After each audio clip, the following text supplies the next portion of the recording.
जब सुने के होई भोजपुरी गाना बस बजे के चाही गाना।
कृष्णा बेदर्दी पर मोद सुनला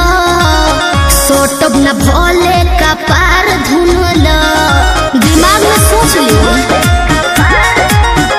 काहे भाव खतारू नहीं दाव खतारू सुननी हो नया पवाड़ा पाव खतारू आई लाइक इट रोटिया में नथिया उतार देबू का रवा बड़ बतिए नी जी हाई लोजन परोजन में मार देबू का हाई लोजन परोजन में मार देबू का हाई लोजन परोजन में मार देबू का बिना मोरा मोरा जी के है चोटी न तार हो धुआं देवे लागी जरन